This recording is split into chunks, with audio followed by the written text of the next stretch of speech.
So I think I've mentioned this. I've said it on podcasts. It is a great one, and you know if your number one ability is availability, Keita lacks it, right? So whether he wasn't available today because he was not fit, he was ill, or mentally he wasn't in a position to play due to pending transfers or his uncomfortableness with his current contract situation and the renewals, whatever that happens to be, this was for me his big opportunity.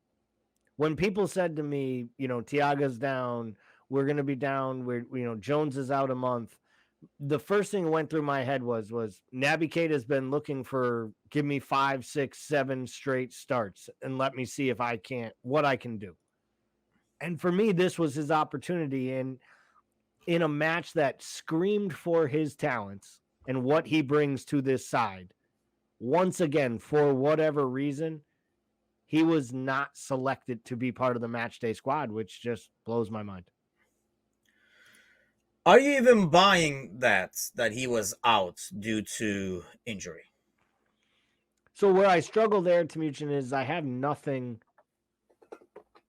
to go on that would give me something different. I don't know that any of these reports about his unhappiness with his contract or anything more than his agent talking through the media to get a deal done. There were reports a week ago that it was just about done and he was going to sign a 2 or 3 year deal. And then the next day, there were reports that if he didn't start on Monday, that he was going to ask the club to leave. Now, I did find it odd that Klopp actually responded to transfer speculation earlier in the week by saying, I'm not saying that we're going to sell Naby. I think the idea that he leaves is silly.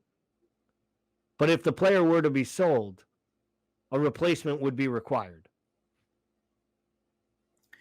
And that's very unlike, we were just, I think it was last week's podcast where we were like arguing about, Klopp's coach talk, and a normal Klopp would not even go there, would be like, we talk, like I don't deal with those. We talk to the player. Everything is good. Everything is cool, whatever. And then he would just move on.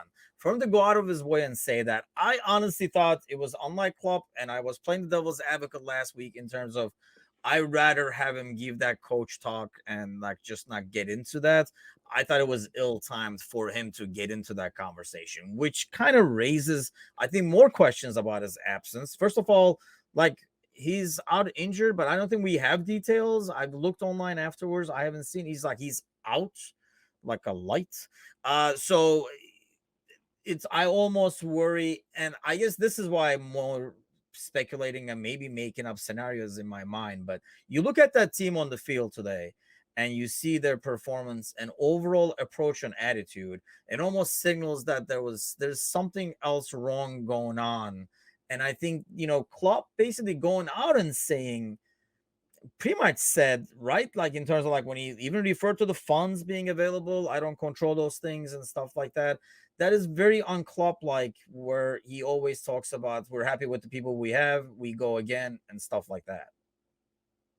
He just said 2 weeks ago he didn't need any more players. There's been no more injuries since then. Henderson had a little dip in form. Fab hasn't been playing well. But there have been no changes to the side he said we were fit with less than 10 days ago.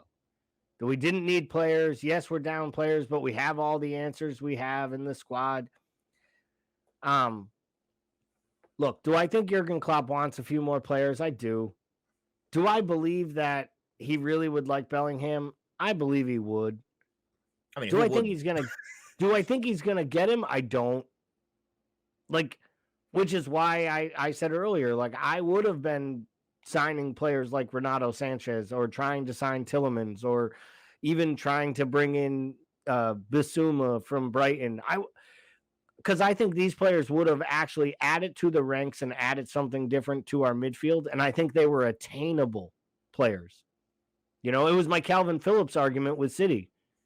City wanted Declan Rice. They really did. That was the guy they wanted. They knew it was going to cost 120 million from West Ham, and they were like, "We don't want him that bad. We'll take this guy from Leeds for 42 million." And that's the thing. Alan says Keita the Macca's favorite manager, Brendan Rodgers. And yeah, if you follow American Scouser TV, and we do a morning show, the morning coffee or tea with American Scouser, and Eric Mecca is known well for bashing. He broke his record with 12 times last week, so we'll see if he comes back to break it again. But here's my biggest thing, and we can talk about the midfielder thing. Obviously, the knee jerk reaction. All the talk was about that. It was about FSG, and somehow we made this conversation into an FSG conversation, money conversation. Klopp needs more and stuff like that, and not look at everything else. That says I'm getting drunk. Yeah, if I do not do the morning coffee with American Scouser tomorrow, if we're not live on 8 a.m. Central, you will know why. But here's my thing. You look at this lineup, and I feel like the starting 11 that we put out there is still capable, when played to their capability, to beat United and to dominate. I don't even care who's in midfield. We had Milner in midfield and Elliott. And remember last year when we had, I was hoping Keita would be out there today, but we put also, like Elliott out there, but we had like Jones playing most of the game last year.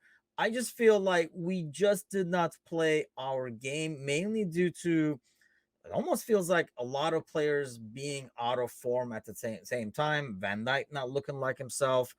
Fabinho has not been, so I was okay with him being replaced, even though I thought he looked pretty good coming in afterwards. But I think that's when we were trying to kind of like start to chase the game. So I don't know. That's basically, that's why that looks good. But I mean, it has to go a bit on the players and Klopp himself for lining up like this, and not just, we needed more midfielders. For whatever reason, every time this group of players lets us down on the pitch, we blame people in the boardroom. Every time. Every time they don't show up. The mentality monsters that we all tout it and scream, and we all yell and sing our songs about how great they are, and how the magic that Klopp does with these players, right? But as soon as they put in a clunker, we blame the boardroom, we blame the owners, like we blame the physios for not keeping guys healthy, and not the players who can't keep their hamstrings stretched, and like we blame everyone, it feels like, as supporters, but the players on the pitch. And today, this is one where we need 11 players to raise their hand and say we weren't good enough.